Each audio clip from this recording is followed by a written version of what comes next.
ձեզ։ Սմբատ Մաթեոսյան, ազատամարտիկ։ Պարոն Մաթեոսյան, ձեր կարծիքով մայիսի 28-ը որքանով է կարևոր հայ ժողովրդի պատմական հիշողության համար։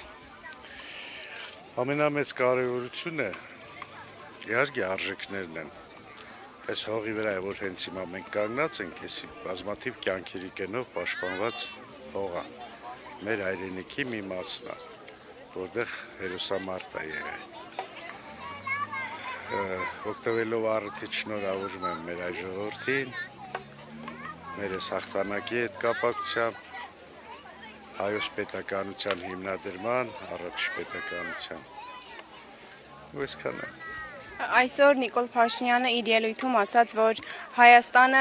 այսքան ինքնիշխան, այսքան անկախ երբեք չի եղել, արդյոք համաձայն եք նրա խոսքերի հետ։ Նիկոլ Փաշինյանը ստախոս է, նա խաբում է, ինչ ասում է, սուտ է ասում։ Նիկոլ Փաշինյանի ոչ մի ասած պետք չի լուրջ վերաբերվել, ուղղակի հիմա ջարդարար ներքին գործերի աշխատակիցներ ունենք,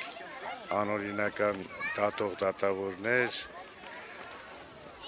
կոռուպացված դատախազներ, դրա համար Նիկոլ Փաշինյանին ոչ մի ձև չենք կարող իր աթոռից հեռացնենք։ Իսկ ինչ է կարծում, արդյոք այս պահին հայ ժողովուրդը ականջալուր է լինում մայիսի 28-ի խորհրդին։